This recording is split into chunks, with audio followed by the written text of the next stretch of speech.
Hi everyone, my name is Jeffrey Asbury from the Autodesk Installation Licensing team, and I'm here to talk to you a little bit about Autodesk subscription licensing models and how to troubleshoot those licensing models. To begin with, let's talk about the history of licensing. Prior to January 31st, 2016, both perpetual licenses as well as subscription licenses or rental licenses were available to customers. But after January 31st, many products stopped selling perpetual licenses. Customers who were already in agreements for perpetual licenses could continue to pay their maintenance subscription fees and continue to get new perpetual licenses, but new customers would only have the subscription option. After July 31st, the suite packages went away and many of the remaining products dropped their ability to sell perpetual licenses, having only the subscription license option available. There are two subscription types, single user access and multi-user access. Let's begin by talking about single user. There are actually two license types within the single user access. What's known as a desktop subscription license and also what's known as a user license. The only difference between these two is that a user license is completely username based. There isn't a serial number associated with it. Desktop subscription still has a serial number associated. These types of licenses are best for when a customer needs only one person to have access to a particular seat. Each of these seats is assigned to the Autodesk account by a contract administrator. They will log in with these accounts when they first launch their software and will periodically be required to provide their credentials to renew their license. This has a lower cost in general than the multi-user subscription, and it's available from the Autodesk online store as well as from resellers. Multi-user access is the subscription equivalent of our traditional perpetual network license offering. It'll behave in the same way as our perpetual network licenses, except that the license file that the customer generates is going to expire after 1 year. They will automatically get a new license file emailed to them based on the last server information they provided when they generate their license file, and they'll be required to update their license server with that new license file. Behavior-wise, the license checkout is going to occur in the same manner, and they can even mix perpetual network licenses with these multi-user network licenses. The single-user licenses are a termed offering. You can rent your product on a quarterly or monthly basis. Each user is going to need to be a named user, meaning that they have an Autodesk account and the software has been assigned to them by the contract administrator of their company. You can take this license offline for up to 30 days, at which point you would be required to get back online and validate that the license is still valid with an Autodesk license server. This validation will also require the customer to enter their Autodesk account login and password. There's an FAQ linked here for you to find more information if needed. The installation experience for subscription software is the same as our traditional perpetual license installation. However, in 2017 the install experience has changed somewhat. Customers will find their installers on their Autodesk account. Some are also available through the virtual agent. The 2017 products are not going to ask for a product key and serial number at installation, but rather at first launch. If the customer uses the Install Now option, their serial number and product key is going to be automatically entered for them. When running an Autodesk installer, if you've downloaded a multi-language installer, you can change the language for installation in the upper right. You can create a deployment with the deployment option on the left, or go straight to a direct install. All Autodesk installers will present customers with a license agreement. They must accept this to continue with the installation. 2016 and older installations will ask for the serial number and the product key during the installation. Now this is your option to select whether or not you're going to install as a trial or to pick the standalone or the network license option. If you're using a subscription, if you have a desktop subscription or a single user subscription, that's going to be standalone. If you're on a multi-user, the option is network. Once the installation is complete, you'll be presented with a screen saying installation completed successfully, and a green check mark will show next to all the software that installed. If one portion of the software failed to install, it might have a red X next to it. If a critical portion of the software failed to install, the whole installation will have been backed out, and you'll have a link to a installation log file to review. As I mentioned before, the 2017 first launch experience is a little different. You can see here that customers are going to be presented with an option to select their license type. Enter a serial number for single-user subscriptions or use network license for multi-user subscriptions. If they're unsure of this, there will be a Help Me Choose option, which explains to them what the options mean. Let's talk a little bit about the troubleshooting of single-user license. It really breaks down to two main categories, either administrative problems or technical problems, which tend to be on the computer of the customer. One common issue that customers run into is this screen. Contact your administrator to request permission to use your product. This happens typically because the customer has not been set up with access to the software that they're trying to access. The contract administrator must go in to their account, Autodesk account, and assign access to this particular user, or potentially this user can sign in with a different, more appropriate username and password that does have access to the software. A single user subscription is going to validate the subscription status and license every time a software is launched. If a user has no online access, then they will go into offline mode and they will have 30 days from the last authorization check to use the software, after which point they will be forced to go back online. If a customer subscription expires, they will no longer have access to the software unless it is renewed. After purchasing software, many contract administrators are unsure what the next steps are to get their users access. Here's a little breakdown on what needs to be done to add users to an account, grant them access to software, and make sure that they can install and log in. There's even a guided tour of Autodesk account, which includes how to add users and manage access. Sometimes technical issues on an end user's computer can prevent them from being able to validate their license or and access their Autodesk software. In this example, a customer's machine's time is out of sync with the server time. This means that either their time or date are incorrect on their computer, or that they're set up with an incorrect time zone for the time and date that are on their computer. Once they're fixed, they should be able to try again and validate their license. If a customer has been in offline mode for some time, they will start receiving warnings notifying them that they must get online to validate their license. Also, if they have been in offline mode for over 30 days, they will no longer be able to access the software without first getting online and validating their license and their account with Autodesk. A customer may get a message saying to renew their license. The most obvious reason for this would be that their subscription has expired. However, there are some times when this message can come up when the subscription is still valid. One cause would be a corrupt license cache. Deleting that license cache, as explained on the right side of the screen, and then relaunching the software should allow the cache to be recreated and this message will go away. Another reason could be that the account or the access on the account is out of sync. Unassigning and reassigning that access to the end user can sometimes force a resync. If it does not, you'll have to open up a case to Autodesk support where a manual sync can be done. As mentioned before, this license type has a 30-day offline allowance. This is intended so that the customers can take their computers offline or out into the field and still be able to use their Autodesk software. If a customer hasn't logged into their software in some time, it's advisable that they do so at least once before going out to the field so they have the maximum amount of offline allowance. There are some customers who have activated their software once and then left a computer offline or put it in a drawer only to discover when they take it out in the field that they don't have any offline allowance left. If a customer does get a message that their term has expired, they'll have the opportunity to change to a different user or switch to a different serial number if indeed that their subscription has expired. The most common error that our single-user subscription customers are encountering is this establish internet connection to continue error. Now, most of the time these customers actually do have an internet connection, but something about their desktop environment or their network setup is preventing them from accessing the Autodesk licensing servers.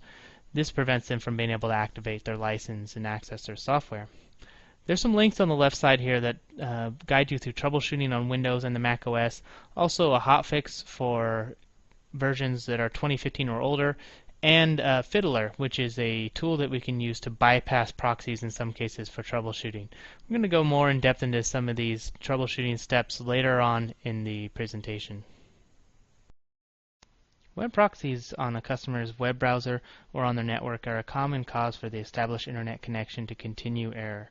If the existing troubleshooting workflows didn't help you, Fiddler may be able to bypass these web proxies long enough to troubleshoot the issue and validate the web proxy is really the cause.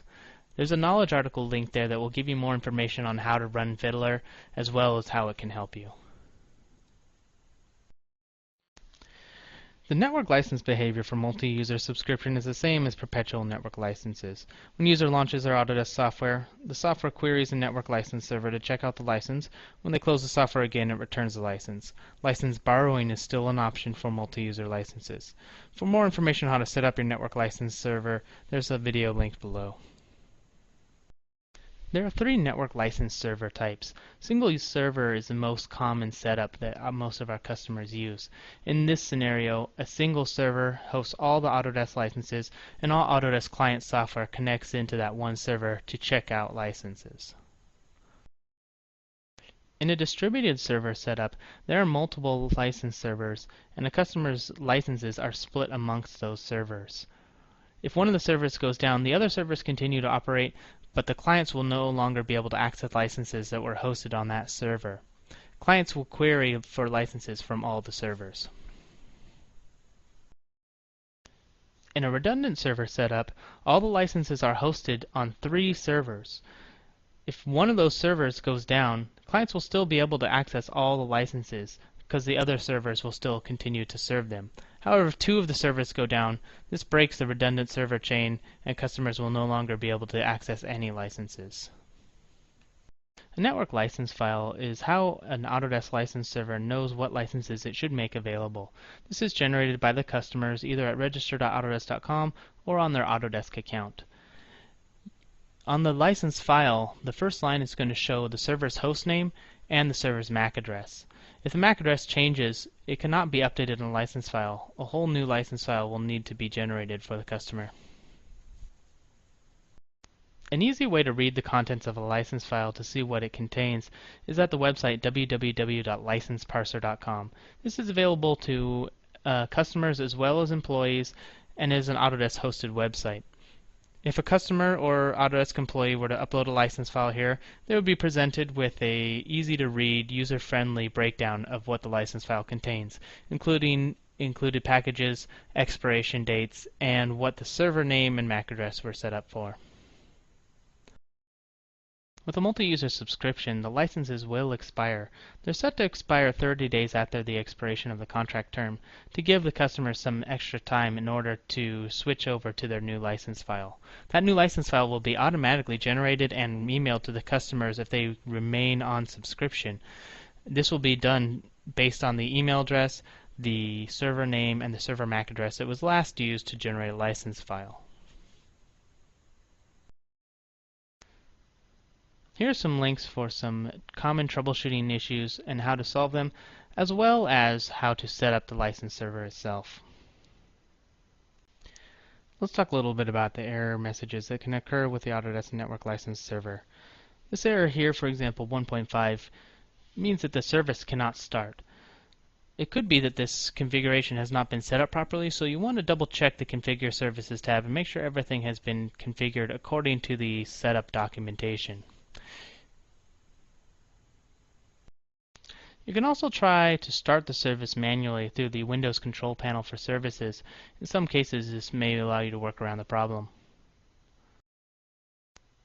This error message -96 means that your client can't reach the license server.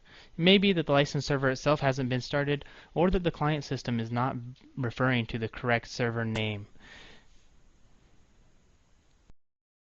If you get an error 0.0.0, it means that the license server is running, but a valid license could not be obtained for your product. It may be that that server doesn't contain a license for that release year of the product, or that the product you're using is not available on the license file. There could also be an error caused by the cascadeinfo.cas file on the client system being out of date or corrupt. An error -4 indicates that the license server is operating and that there are licenses for that software on the server. However, all of those licenses have been checked out by other users. An error -15 indicates that the client is unable to connect to the license server. Assuming that the server is up and running, the client may be pointing to the incorrect license server, or potentially there's a problem where the server's firewall has not opened the ports needed by the license server. Those are ports 27,000 to 27,009 and 2080 by default. Potentially, if the client is on a slow network, that server connection could be timing out as well. In this next section, we're going to give a demonstration of Autodesk Account. This includes how to download software, how to assign features to a user, and how to generate a license file. Contract administrators and end users who have been granted access to software by those contract administrators are going to see software listed in their products and services list. They'll be able to download the software as well as see serial numbers and product keys. If they use this default install now option, it's going to launch a streaming installer that downloads their software and installs it at the same time. Customers are going to have access to other download options as well, though they may need to specify their operating system platform to see them. If they choose Download Now, that's going to launch the Autodesk Download Manager, which will allow them to stop and start their download at will, and also pick up where they left off if their download is interrupted for any reason. This is especially useful when doing very large downloads. Some customers, however, are going to work in environments where the installation now is not allowed and browser download doesn't work for them. For those users with restrictive environments, we recommend the browser download. This uses the default download functionality within the web browser, which most environments allow. When dealing with single user access, the individual users will need to be assigned features to access the software that they need. This is done by the software coordinators or the contract administrators through the management screen. Once a user account is selected, they can hit the Edit Access button to assign the features that they would like to have that user to have access to. Software coordinators and contract administrators also now have access on Autodesk Account to generate combined license files for all their network licenses. After clicking the Generate Network License File link on the left side of the screen, they'll be brought with an option to select their license server type, either single, distributed, or redundant servers. Next, they're going to need to enter the host name and the MAC address for the license server. If they chose distributed or redundant, they're going to have fields there for each server in the group. Once the license server information is entered, the next step is to select the licenses that they would like to have on their license file. They can either choose those individually or hit the Select All button, which will put all network licenses that they're eligible for on a combined license file. After the license file is generated, they'll have options to either save it locally or email it. If a customer has generated a license file too many times for different license server names or license server MAC addresses, they're going to hit a limit, and they'll be notified that they must contact Autodesk support in order to get the license file. Home use access still exists for single user and multi-user licenses. However, no special action needs to be done for single user. Since this is an account-based access, all they would need to do is install the software at home and log in again with their Autodesk account. The only restriction would be not to have the software running under their account in two locations at the same time. For multi-user access, they can click to request a separate home use license. Here are some additional helpful links when helping customers to get started with their licensing and to troubleshoot common issues. This troubleshooting workflow is intended for single user access if customers are getting the connect to the internet to continue error message. Going through this workflow should eliminate the most common causes of this error. This troubleshooting workflow is for the establish an internet connection to continue error when dealing with a Mac operating system. This is just a quick look at what screens are expected and in what order when launching the software under various license types. Thanks for taking the time to listen to this presentation. If you have any problems, you can contact Jeffrey Asbury or anyone in the Autodesk Installation Licensing team. We'd be happy to help you out. Thank you.